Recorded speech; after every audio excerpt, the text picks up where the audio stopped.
Okay.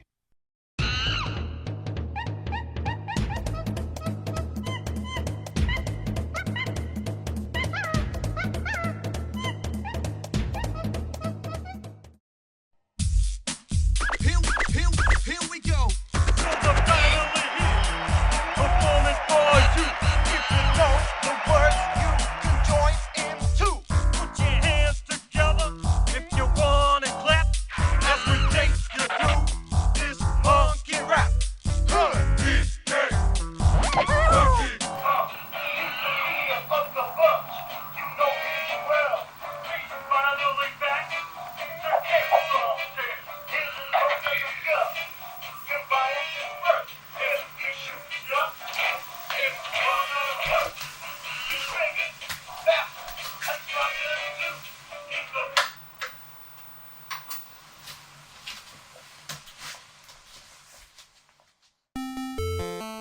Donkey Kong, Nintendo's first big hit in the West, and Miyamoto's start as a lead designer in the games industry, lay dormant for more than 10 years after one smash hit arcade game and two less well-received sequels that released from 1981 to 1983. While Miyamoto eventually shifted his focus to the Mario Bros. Series and the Legend of Zelda series, thanks to Nintendo's focus on the NES and eventually SNES, Nintendo still wanted to use their existing IP to make a big-budget hit for the Super Nintendo. By 1996, Donkey Kong had become a household name once again, with the Donkey Kong Country series of games. Releasing 3 games over 3 years, the Donkey Kong Country games pushed the limits of graphics technology on the SNES and platformers themselves at the time of release. With the emergence of the 3D era and their experience with the Nintendo 64, Rare would release one more home console Donkey Kong game before they were bought out by Microsoft in 2002. That game would be Donkey Kong 64. Donkey Kong 64 would be the first and only 3D platformer released in the Donkey Kong series. With production taking nearly 3 years, the game went through a myriad of changes. I had the privilege of speaking with lead composer Grant Kirkhope and lead artist Mark Stevenson about what those changes looked like, and how the game shifted from a 2.5D successor to Donkey Kong Country into the 3D collectathon we all love to hate. This is the history of Donkey Kong 64.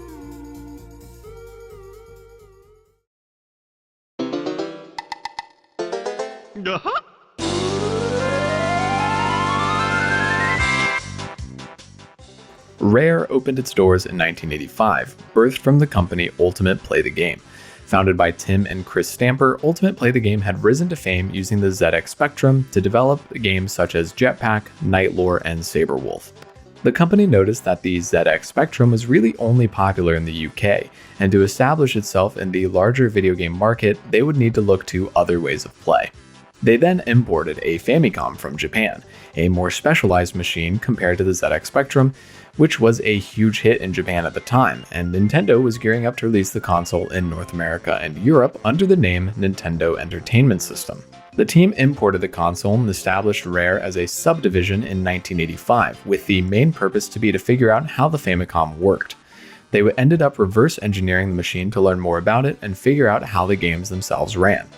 While Nintendo claimed the Famicom couldn't be reverse engineered, Ultimate Play the Game approached them with the information they received from their subsidiary Rare, showing several tech demos to Minoru Arakawa, the eventual president of Nintendo of America, who at the time was a top executive for the company in Kyoto.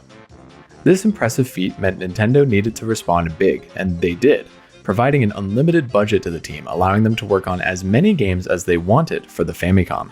The Stampers sold Ultimate Play the Game to US Gold and exited the ZX Spectrum market following the sale. They instead set up a new studio through Rare and set up Rare Inc. in Florida, allowing them to maintain Rare's relationship with US publishers and maintain its operation outside of Europe. While many maintain the golden age of Rare as being the mid to late 90s era, within the NES's life cycle, Rare would go on to produce more than 60 games alone for the system, with several of those games being converted to the Game Boy. Some of their more well-known games include RC Pro-Am, Battletoads, A Nightmare on Elm Street, and many, many more. While Rare did produce many games during this time, according to Stay Pickford, Rare was more focused on making as many games as possible. None of over 60 games produced ended up being critical successes, save for Battletoads. This resulted in Rare being less innovative, and while the games were a good quality, they weren't very special. As the NES era began to wane, Nintendo would announce and release the Super Famicom in 1990 and then the SNES in 1991, something that Rare wasn't quite ready for with their high output of games. From 1992 to 1994, Rare underwent a few changes. The main one was the dramatic decrease in output for games. In 1993 alone, Rare released 8 Battletoads games, with 2 of those being mostly developed by Arc System Works. The other 2 games they released were X the Ball and Snake Battle and Roll. While they were developing and releasing several versions of Battletoads, Rare would purchase Silicon Graphics workstations with the intentions of creating 3D models and games for the in-development Ultra 64. A company that had always prided itself as being a technological powerhouse continued in that direction, presenting a boxing demo to Nintendo using the SGI systems they had purchased. While it was well known that the SNES was incapable of rendering the high-quality 3D models the SGI systems could produce, Rare produced the models and then pre-rendered them as sprites onto the cartridge. Like the reverse engineering of the Famicom, this impressed Nintendo so much that they decided to buy a 25% stake in Rare that would gradually increase to 49%, making Rare one of Nintendo's premier second-party developers. Nintendo viewed their partnership as so important, they granted Rare the license to create a new game using their 3D pre-rendered technology. While it's up in the air whether it was Nintendo or the Stampers that asked for the Donkey Kong license, Nintendo later gave them the opportunity to make a new game, resulting in Donkey Kong Country. While first shown off at the Summer Consumer Electronics Show in 1994, many thought it was a 64-bit game, prior to it being revealed that it was a Super Nintendo game. Donkey Kong Country released later that year, resulting in a staggering 500,000 units sold within a week, setting the record for the fastest selling game at the time. The game eventually reached 1 million copies sold in the US in its first 2 weeks on the market, grossing around $15 million. In its first holiday season, Donkey Kong Country sold 6 million copies worldwide, generating $400 million in revenue, smashing the estimated $140 million gross, which was, according to Peter Main of Nintendo, unprecedented. Donkey Kong Country was a breakout hit for Rare and Nintendo, and they would continue this fantastic partnership through the SNES's lifecycle, well into the Nintendo 64's lifecycle as well. Rare would also continue using the Donkey Kong license, creating Donkey Kong Country 2 and 3 for the SNES, and the Donkey Kong Land series of games for the Game Boy. With the Nintendo 64 releasing in Japan and North America in 1996, Rare games would begin hitting the system in 1997 with Blast Corps, GoldenEye, and the first Donkey Kong game, Diddy Kong Racing, a kart racing spin-off. With the release of GoldenEye 007 in 97 and Banjo-Kazooie in 98, many were wondering what their next big game would be, and many more were wondering when the next Donkey Kong game would come as well.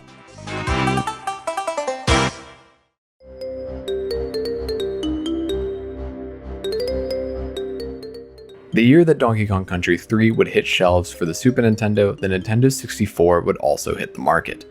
With it came the next grand evolution in graphics, but also the next evolution in platformers, Super Mario 64. A critical hit much like Super Mario World, Super Mario 64 ended up changing the world of gaming. While the PS1 was achieving a lot of success, the tight platforming, beautiful art direction, and wonderful level design of Mario 64 cemented that 3D was the way of the future. And while Donkey Kong Country 3 was a success, it began looking like a relic of its time compared to this new future that Nintendo had brought. With the success of the Donkey Kong Country series, it was obvious that Rare would continue in that direction. Work began on a new Donkey Kong game almost immediately after Donkey Kong Country 3 wrapped up. The team that worked on DKC 3 continued to work together and started working on the next game, unofficially titled Donkey Kong Country 4. Andrew Collard, who served as the designer for Donkey Kong Country 3, Donkey Kong Land, and was assistant designer on Donkey Kong Country 2, would lead the charge for this next game. Donkey Kong Country 4 officially began development in 1996, starting off as a 2.5D platformer built for the Nintendo 64. While in this state, the game spent about 18 months in active development, starting in late 1996 and going until early to mid 1997. Not much is known about the game other than its 2.5D nature. According to Mark Stevenson, the game's lead artist, it was trying to follow the design structure of the original DKC games. I guess you could reference something like Crash Bandicoot. Pick a level, play the level from start to finish, move on to the next level, and repeat, with no real need to visit or replay levels. It was side-on instead of into the screen like Crash, but you weren't fixed to the path like DKC. You had some depth to the path so you could move in and out as well as progress sideways. The team went with a fixed level and viewpoint because they wanted to produce a game that had better graphics compared to some of the other Nintendo 64 games that were being shown at the time. They were aiming for the success they had with Donkey Kong Country and its mind-blowing graphics, and using a fixed viewpoint helped achieve that goal and increase performance. Due to the limitations of the hardware and the fact that real-time 3D was in its infancy, it didn't quite work out. The main issue during development was that it was taking an enormous amount of time to create these point A to point B levels that would have little to no replay value. Like mentioned previously, I had the chance to speak with a few of the original developers of Donkey Kong 64, including Grant Kirkhope and Mark Stevenson. For Donkey Kong 64, Mark Stevenson would serve as the lead artist and Grant Kirkhope would serve as the composer for the game. As Donkey Kong was being converted into a 2.5D game, one of Rare's biggest titles was also being developed at the same time, Banjo-Kazooie. Banjo also started development initially as a 2.5D game after starting production as Project Dream for the SNES. When Mario 64 released, it had a broad impact on the industry, causing Project Dream to swap to 3D, and according to Stevenson, I remember being blown away by Mario at the time. I think I was still working on DKC3 when I first saw Mario, and it just made me long to work on the N64 as soon as possible. I don't think Mario directly affected DK64's plans. I think that was more of a trickle down from the Banjo team and their experiences, as Banjo started life very differently to how it ended up. Of course, Project Dream later transitioned to the 3D collectathon known as Banjo-Kazooie. While Donkey Kong 64 started as a 2.5D design, it would follow Banjo's footsteps, moving to a new open level concept in 1997. With this change in direction, members of the team would be shuffled around as well. George Andreas ended up replacing Andrew Collard as game director, due to his experience with Banjo's development as assistant game design. Mark Stevenson stayed on as lead artist, and Mark Wilson was replaced by Richard Wilson as lead programmer, due to Richard having more experience with the N64 at this point. Grant Kirkhope served as composer, replacing Evelyn Novakovic, who would still do the sound effects. Shigeru Miyamoto would oversee the project as producer, and other members of Nintendo like Howard Lincoln and Satoru Iwata would make appearances, making sure the game ended up a product that Nintendo would be proud of. There are some sources that state that after Donkey Kong Country 3, prior to the transition to a 3D Donkey Kong game, Greg Mayles, who designed the first two Donkey Kong Country games, led the charge to make a new Donkey Kong game for the Nintendo 64. However, according to Mark and Grant, that's not true.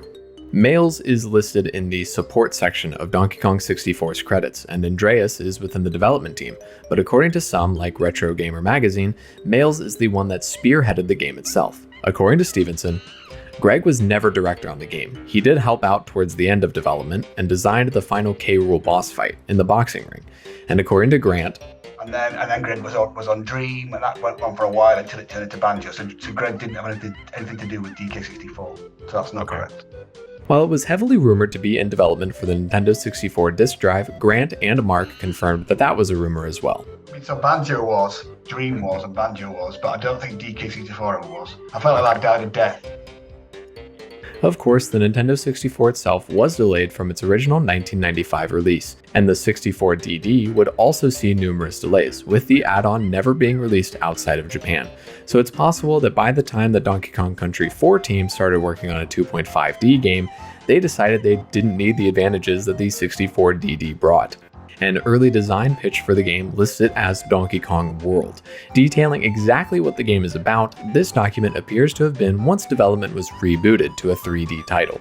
It specifically notes how the player will, quote, run around a 3D landscape a la Mario and Banjo.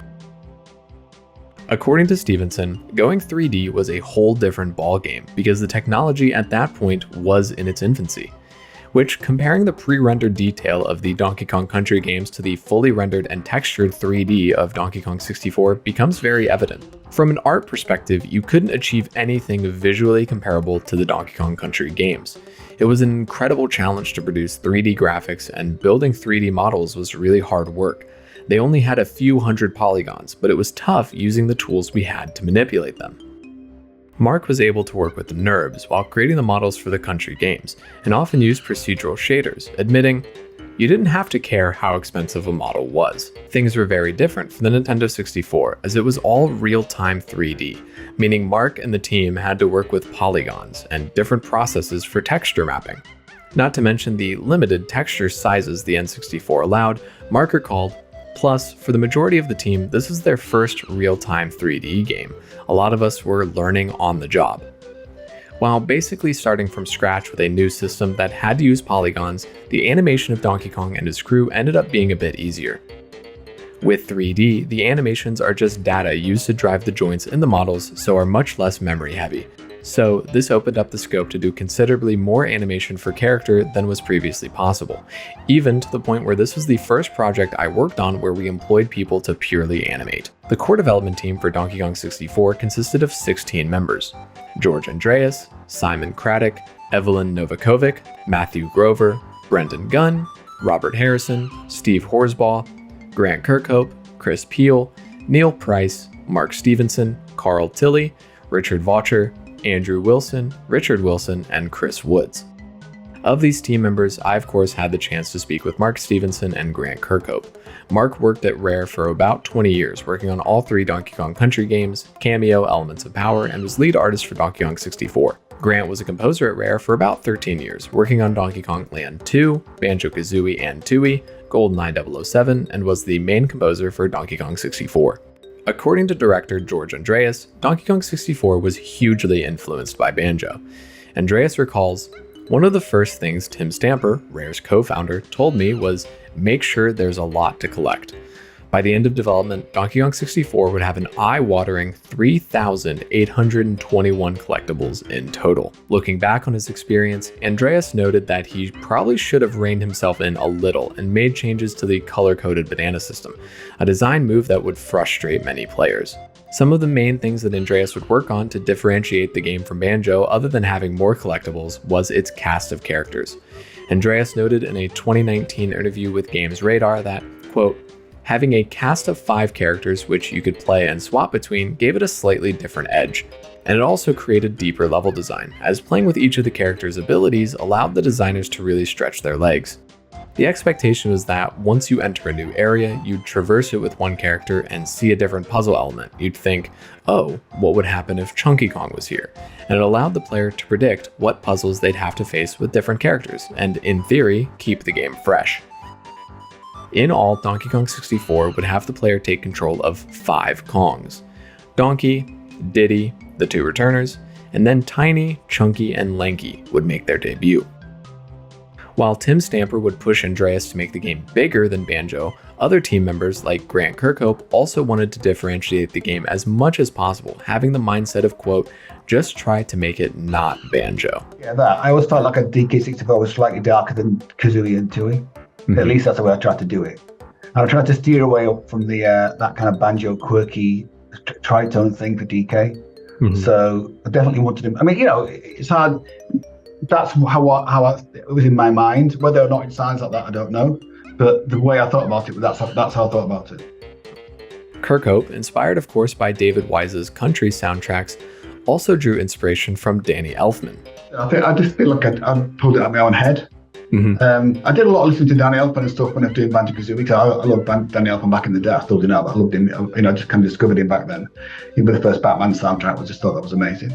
So, and Beetlejuice and things like that. Yeah. So I got a lot of that inspiration into Banjo. But when it came to DK, I just feel like there was nothing that I listened to particularly that I would say would be a good thing to pin the DK soundtrack on it. So I feel like I was just trying to make it not Banjo. Really. That's probably the biggest takeaway I'd take from that soundtrack. I was convinced I needed to make it not Banjo at all. Or if I tried, I feel like it still sounds like me. So I do feel like we all have little composers, signature sounds that we like, or signature chords that we like to use. So it does sound like you, no matter what you, even though you try not to. He also holds that Donkey Kong 64 is darker than Banjo, which was his first lead composer spot at Rare. He steered away from the tritone sound he went with in Banjo and only got descriptions of the levels for Donkey Kong 64 as he began composing. In fact, he worked on 3 games in total while working on Donkey Kong 64, which included GoldenEye 007 and Banjo-Tooie. His work was mainly split between the 3, just coming into the office and working on whatever he needed to work on. Like that, I went from one to the next. I'd write a tune for PD, write a tune for D64, write a tune for Banjo-Tooie, do some sound effects, and just kept going round and round and round until it was done. But I feel like Tooie came out. So I think D64 came out first, Tooie came out next, and PD came out next. I think I might have got that wrong, but that's what it feels like to me. I feel like PD was after Banjo-Tooie. One interesting thing to note is that Rare's team were split up at the office. When Rare was initially founded out of a barn, they had kept the teams somewhat separate, mainly to ensure they were just focused on their own game, rather than checking out what other teams were doing. When they moved to their new office during development, the Donkey Kong 64 team was given their own space, and while Grant Kirkhope was a part of the development team, he was given a different space, initially sitting with the Banjo team, but was one of the few that was allowed to jump between the various projects he was working on. One of the biggest challenges for the development team was working with the Nintendo 64 itself. Of course, the 64 was known as a developer's nightmare due to its requirement of low-level programming to squeeze performance out of it. This concept wasn't new to the Rare team, as they had always brought the best and were generally ahead of the curve with technological innovations. Maybe, but I feel like, Rare was a prestigious company, right? So it attracted a lot of the best talent. It's often the way it goes, right? Rare was getting to be super well known after the DKC games. Banjo came out in N64, did really well. I feel like, it attracts people who want to go work there because it's like, oh, they do well, they're making money, it's going to work there. So you get the best, don't you? But also I feel like the programmers at Rare, when I got there, they weren't so much college trained. There were guys that had been sat in the bedroom writing assembler for Spectrums, right? Writing games in the free time. So it was the code was like not the prettiest of code, but it was very efficient. And sometimes when people get trained at colleges, universities, they get to write this kind of really perfect code, but it's not very quick, it's cumbersome. So I think that, a lot of that stuff back in those days was a bit like fly by the seat of your pants. You didn't really know what was going on half the time, and you did your best. So if it worked, who cares if it was perfectly executed? As long as it worked and it was quick and it worked fast, no one cared, right? So I do feel like that was the Wild West, in some respects back then, So I think that we all just, musically wise, once you learn that process of getting a sample put in, you just did it over and over again, right? And once you learn your music editing software for sound effects, there's different things used to cut the effects up and manipulate them and all the rest of it, and all that. Once you got all that stuff under your belt, and you knew it, right? Yeah. There was nothing more to learn. That was it. Gotcha. Just kind of a rinse and repeat process once you got there. Yeah, I mean, at the end of the day, writing music is the most important thing. So once you've got the samples in there and you know how to do it, you have to write it, right? That's the hard part. Mark recalls their challenge of trying to capture the graphical wow that the country games had, and was one of their massive selling points. We were basically building the game engine at the same time as making the game. Some stuff carried over from previous Nintendo 64 games developed elsewhere in the company, but lots of new stuff had to be written as well, especially when the RAM pack came into the equation, as we were tasked with showing off the value. That's right, according to Mark, the RAM pack was brought into development, not specifically to fix a game-breaking glitch, but to make it a selling point. It's been heavily rumored that the expansion pack was added to Donkey Kong 64 late in development due to a game-breaking bug that needed the expanded RAM to fix it. But according to a 2019 interview with Stevenson, that story is a, quote, myth. Late in development, there was a game-breaking bug that was later fixed, but that only affected a specific revision of the Nintendo 64 console.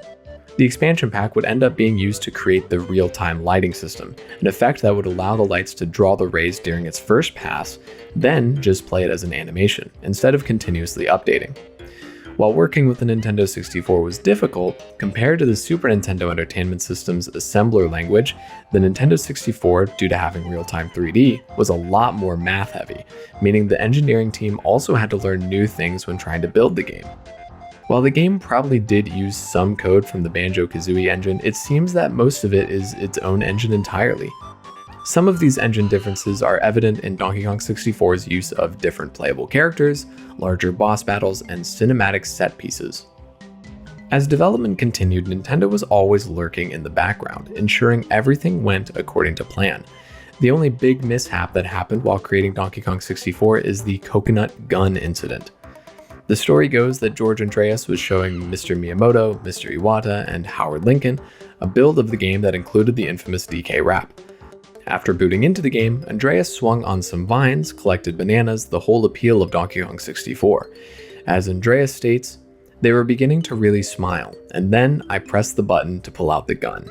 It wasn't a textured gun that you might expect, but a realistic shotgun with bullets flying out and with horrifying sound effects. I'm shooting beavers, turn to my side and see this look of horror on Miyamoto's face. Then he smiled and taking some paper and a pencil, drew a coconut gun in front of us. Thus, the that fired in spurts was born." An interesting note about this anecdote, Grant and Mark both noted that in terms of feedback, whether it be extremely positive or negative, the higher-ups at Rare always made the point to shield the development teams from it. I feel like Rare did Tim and Chris and a guy called Joe Hochberg, who was Rare Miami, which is just a guy who owned an arcade in Miami. They didn't have any development there. But I think Chris and Tim got in with the Nintendo in the very first place through Joel, because Joel knew them well because he owned a big arcade, right? And so Tim and Joel and Tim and Chris Stamper, Joel Hochberg, used to be a very effective barrier between Nintendo and the team. So no matter what Nintendo shouted about, we never heard about it. Speaking on the 2.5D version of the game and whether Nintendo provided feedback on it, Mark recalled, "I really couldn't say. I'm not even aware if they saw this version, but feedback like that would have only gone to the senior leadership team of the company." Mark would even state that the decision to change from a 2.5D game to a 3D game seemed to be purely an internal decision at Rare. Though he couldn't say for sure Nintendo didn't pressure for a 3D game. Considering Nintendo would release Yoshi's Story in 1997, a side-scrolling platformer that allowed the player to go down different paths, like the described 2.5D Donkey Kong game, it's possible Nintendo didn't have a specific preference. After switching from a 2.5D platformer to a more open-world 3D platformer like its cousin Banjo-Kazooie, Donkey Kong 64 would start to be revealed to the public ahead of its 1999 release date.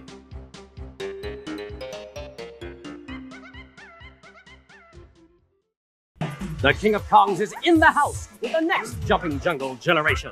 It's Donkey Kong 64 for Nintendo 64, the crowning achievement of maniacal monkey shy.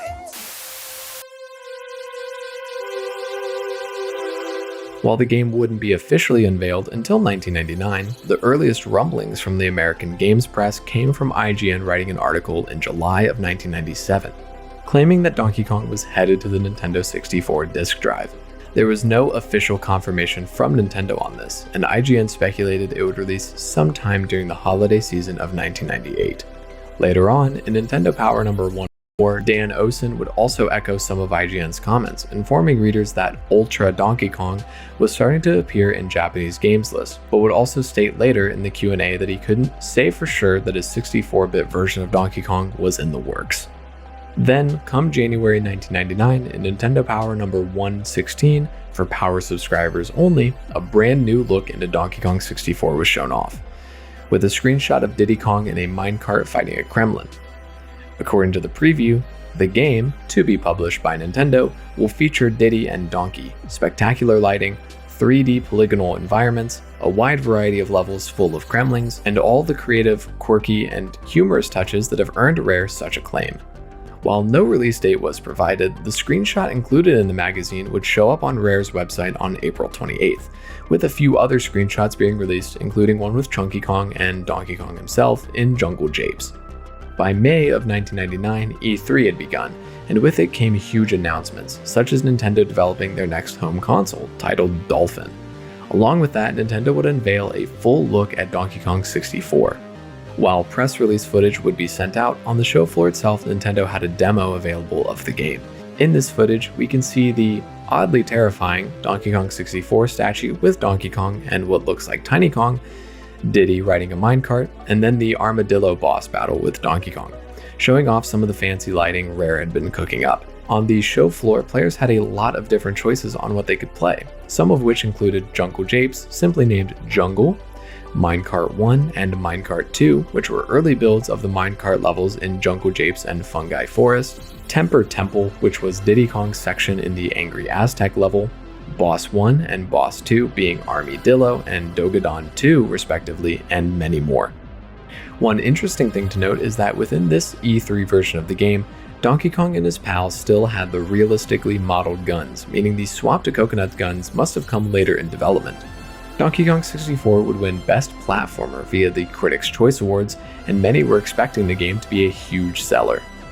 IGN would go on to state that Donkey Kong 64 was a quote, crowning achievement in terms of the graphics and sound on the 64 itself. Prior to launch, Donkey Kong 64 would get one more showing at Nintendo's Space World in 1999 in August. However, this would end up being the same E3 demo that was used a few months prior. According to IGN, Donkey Kong 64 still had an E3 99 startup screen, and overall, they did enjoy getting to play the demo again. In the August issue of Electronic Gaming Monthly, a 2-page feature on Donkey Kong 64 was ran, claiming it was about 60% complete.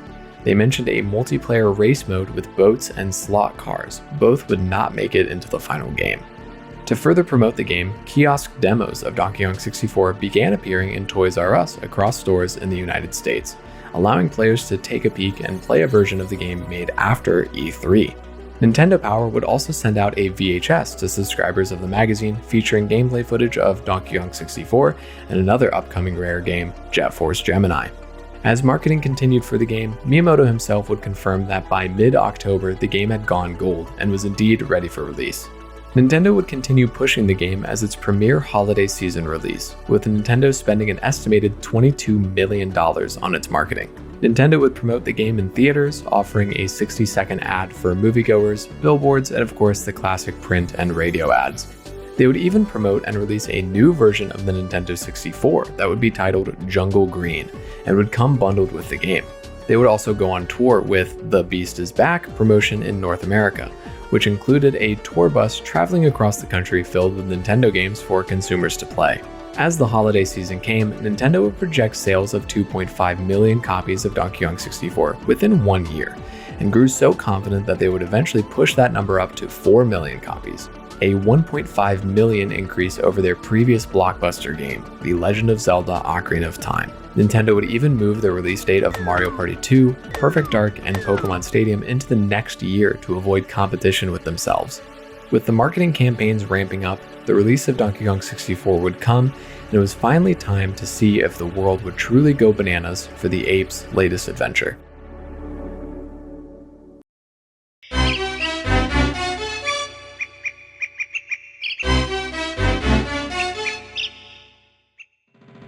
On November 22, 1999, Donkey Kong 64 would hit North American store shelves, while Europe and Japan would have to wait a few weeks, with their versions releasing on December 6th and December 10th respectively. The North American reception started to pour in. The main gameplay of Donkey Kong 64 consists of platforming, minecarting, and minigaming your way through DK Isle and its many levels, collecting bananas, golden bananas, banana medals, blueprints, boss keys, and more. The story is that King K. Rool is back, and this time him and his Kremling comrades have kidnapped Donkey Kong's friends and are preparing the Blast-O-Matic to destroy DK Isle. You, the player, take control of the Great Ape himself, off to rescue his friends, who then become playable characters, and stop K. Rool from destroying your home. As DK begins his adventure, he meets K. Lumsy, a giant Kremling who refused to help K. Rool in his quest for power. K. Lumsy tasks you with collecting the 8 boss keys to help free him. Donkey Kong, while recovering his precious golden bananas, ends up freeing and enlisting the help of Diddy Kong, DK's best friend and sidekick since Donkey Kong Country, Lanky Kong, a goofball orangutan who resembles a clown, Tiny Kong, Dixie Kong's little sister who's known to shrink, and Chunky Kong, the strongest of them all while also being gentle and a bit cowardly.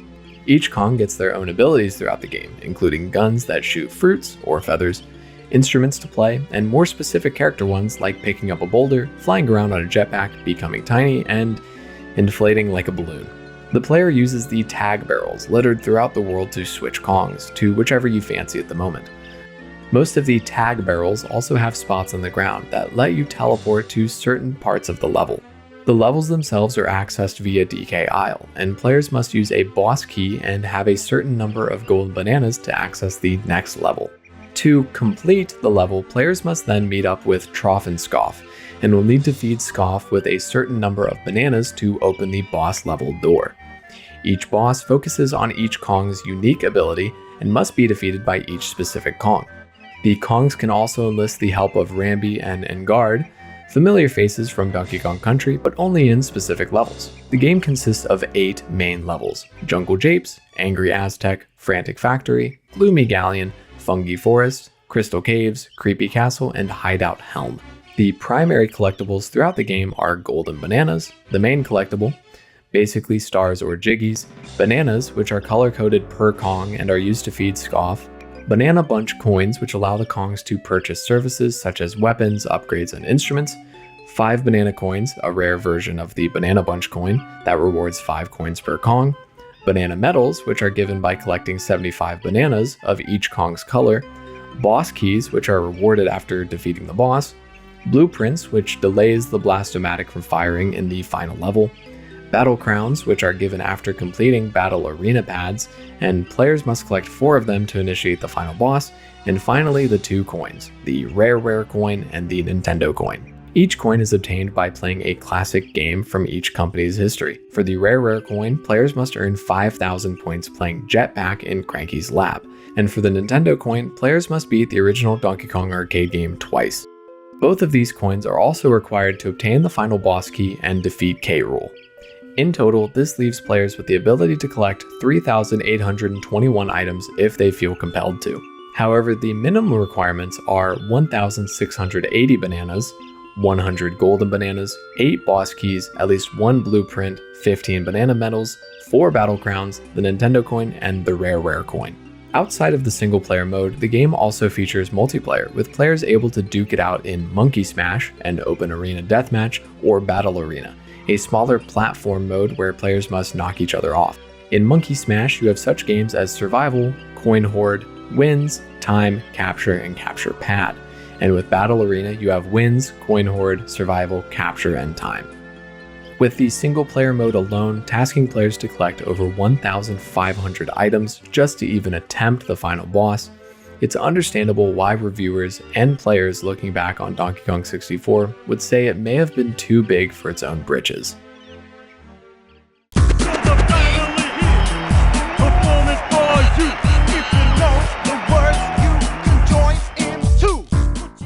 One of the most infamous parts of Donkey Kong 64 is, of course, the DK rap. This wouldn't be a comprehensive history of Donkey Kong 64 if we didn't mention it. It's worth noting that as the game hit store shelves and players shoved the game into their console, this would be the first impression. The DK rap was initially brought up by the game's director, George Andreas, taking inspiration from the popular 90s band Run DMC. The song itself would be composed by Kirkhope, and the full intention was for it to be a joke rap to introduce the characters.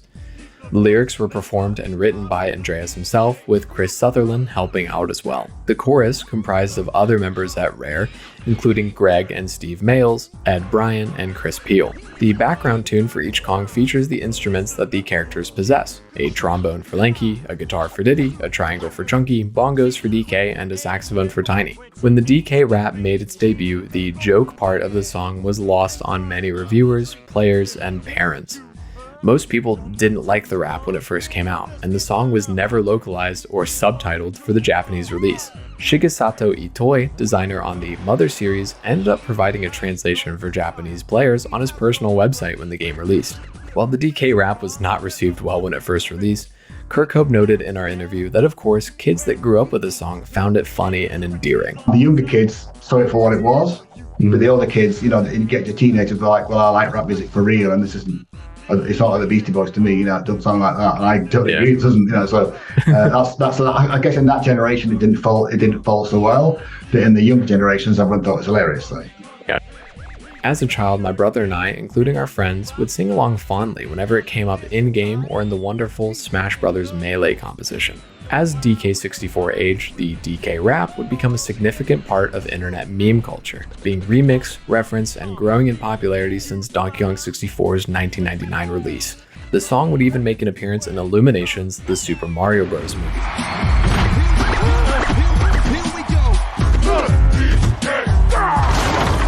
Though Kirkhope would go uncredited, with the movie only crediting Donkey Kong 64.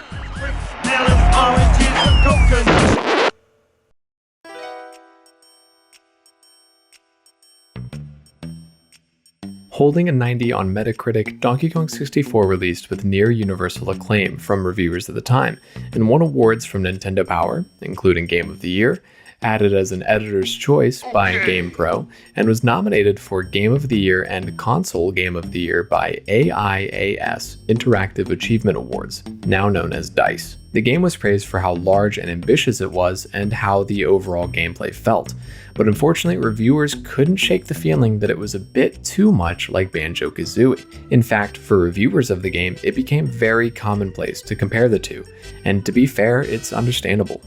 Both are 3D platformers made by Rare. Both featured the Collect-a-thon gameplay loop, albeit with quite a bit more content this time for Donkey Kong, and the puzzle design was fairly similar. The biggest thing that reviewers praised were the visuals, again holding to the fact that it was one of the Nintendo 64's best looking games. Though some reviewers would disagree with this, including IGN, who stated that DK64 actually didn't look as pretty as Banjo, though its lighting effects and richer textures made a difference later on. IGN would also praise the particle effects that were introduced, and while they did like the dynamic lighting, they felt as though it was a bit overused. Nintendo 64 Magazine's criticism drew from the fact that these enhanced effects were primarily decoration, though some would play a role in puzzles based on illuminating paths. Slowdown and pop-in were still an issue for the game, even with the expansion pack being bundled in, though this is an N64 game we're talking about, so it's a bit expected. The main cast of Donkey, Diddy, Lanky, Chunky, and Tiny were praised for their unique personalities, animations, and classic Rare humor. The gameplay variety that these Kongs helped deliver would be a shining point of the game, but it would also lead to one of the more controversial aspects of Donkey Kong 64. While some reviewers did praise the game for how big it was, many would end up getting lost in the world. GameFan would write that, quote, "The adventure found within is mastodonic," and the game would get criticized for the backtracking and the large emphasis on collecting items. The fact that players would have to play some levels multiple times with each Kong just to get certain items, while helping create variety, also caused burnout for some players. Though some, like GameSpot, would note that this would be a good thing for replay value. The minigames included would also be met with praise, helping to break up the pacing, and it would be a, quote, "welcome diversion which added to the fun of an already massive adventure." Cincinnati Enquirer. While being showered with praise, the game would become a big hit for Nintendo, managing to reach above that 4 million mark that they had estimated previously by hitting over 5 million units by the end of its run. The game would end up being Nintendo's primary weapon against the newly released Dreamcast for the holiday season, and the game itself quickly became a bestseller.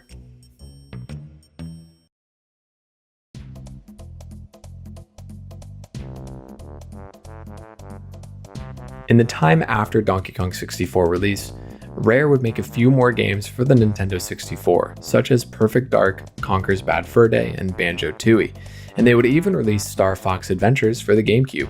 But the company would be purchased by Microsoft in 2002, ending the relationship that they and Nintendo once had. As Donkey Kong's most prominent developer, other than Miyamoto himself, Donkey Kong would go on to have a bit of an identity crisis, with Donkey Konga and Donkey Konga 2 releasing 5 years later after Donkey Kong 64. These games were developed by Namco and were rhythm games featuring the use of the DK bongos. Donkey Kong Jungle Beat would also release in 2004, 2005 for North America and PAL regions, and would be developed by Nintendo EAD.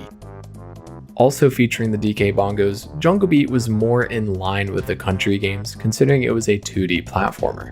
It would take another 5 years for Donkey Kong to get his own game, with Donkey Kong Country Returns releasing and being developed by Retro Studios. Donkey Kong Country Returns and its sequel, Donkey Kong Country Tropical Freeze, are hailed as some of the best 2D platformers around, with Tropical Freeze getting a ton of praise since its release in 2014. While Donkey Kong may have had a few games since Donkey Kong 64, Donkey Kong 64 would end up being the first and last 3D platformer for the series. In fact, other than Super Mario Sunshine and the Galaxy games releasing later, 3D platformers began to fall from the spotlight. Of course, we did have a few PlayStation offerings like Jak and Daxter or Sly Cooper, but these are more platforming games, not necessarily collectathons like Donkey Kong 64, Banjo-Kazooie, Conker's Bad Fur Day, and to some extent the 3D Mario games. In the days of the internet, Donkey Kong 64 has gained a bit of notoriety, mainly due to its sizable number of collectibles. Retrospective reviews of the game have gone up in recent times, and the main criticism? Too many collectibles. Many think that it's simply excessive, the number of things you have to grab, and the idea of collecting 100 bananas as each Kong, totaling 500 bananas per level, can become quite repetitive and time-consuming. With Tim Stamper asking George Andreas to keep adding more things, it eventually created a bit of a bloated game, with too many collectibles. In an interview, George would acknowledge that this harmed the game, and he would have liked to simplify it by allowing any Kong to grab any banana, and to reduce the amount in general. One of the biggest issues for Donkey Kong 64 was the fact that it couldn't escape the shadow of Rare's last big hit, Banjo-Kazooie. While there were different teams for each game, Donkey Kong 64 ended up being too closely related, not bringing much new to this collectathon genre other than playing as 5 cool Kongs. With games like this becoming more commonplace on the Nintendo 64, GameSpot would state that it would have fared better as a launch game. Some, however, like Daily Radar, believe that DK64 was simply the best 3D platform game for the Nintendo 64, and Edge would state that it was, quote, a fine effort in its own right. However, like many, found it a bit derivative and unimaginative compared to other 3D platformers on the same system. With all of its bloat and many bananas to collect, players would still remember the game for years to come thanks to its masterclass platforming. And as the Cincinnati Enquirer wrote, like the one-screeners and side-scrollers of long ago, the 3D adventure is ready for an evolutionary step. While DK64 may not deliver that advancement, its mastering of elements that may have been done to death may just be the spark needed for that next leap.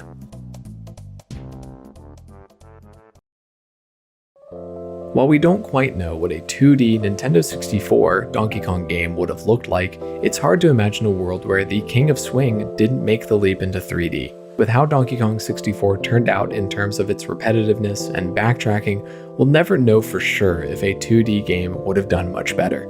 At the time, 2D games were seen as a way of the past, and while making a graphically impressive 2D game could be very easy, it was seen by many gamers and reviewers at the time as not embracing the new 3D world that was being birthed. At the end of the day, Donkey Kong 64 was a solid success financially, selling well over 5 million copies, becoming the 7th best-selling Nintendo 64 game. It didn't light the world on fire, quite like Donkey Kong Country did, but it still made its way into the hearts of many, introducing 3 colorful new Kongs, having a cool console bundle, and unfortunately becoming a forgotten platforming classic on a console that was on its way out the door with the Dreamcast and PS2 on their way in, and Nintendo having already announced the Nintendo 64's successor, the Dolphin. Still, with Donkey Kong's inclusion in the Super Mario Bros. Movie and the inclusion of the Diddy, Dixie, and Chunky Kong, it's possible we'll get to explore DK Isle once again.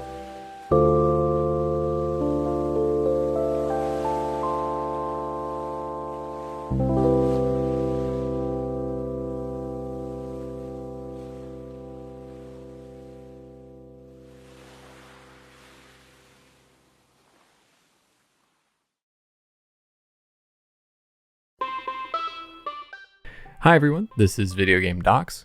Sorry I've been gone so long. I've had a lot of stuff happen in this last year, but I hope you enjoyed this video on Donkey Kong 64. I really am excited to start making videos again, and I promise this time I won't go on a year-long hiatus now that the video is finally released. If you want more information on where I've been or why I've been gone, feel free to visit my Patreon, where I have a blog post up detailing what happened in the last year. Speaking of Patreon, I have one. Within that blog post are the questions and answers that Mark Stevenson gave me for this video, and later this week I'll be posting the entire interview that I did with Grant Kirkhope. The blog post you can check out by subscribing for free, but the Grant Kirkhope interview will be for paid members only. Check it out if you want to support the channel and help me continue making these videos. The details on tiers are on the Patreon page itself, but there are some cool bonuses like joining my Discord, voting on video topics, and getting access to videos early. Also, did you know that only about 6% of you are subscribed? I'm glad you enjoy my content, but if you could hit that subscribe button, it would help out the channel a lot. Well, that's all the time I've got. I gotta get back to playing Animal Crossing New Leaf on my Nintendo 3DS.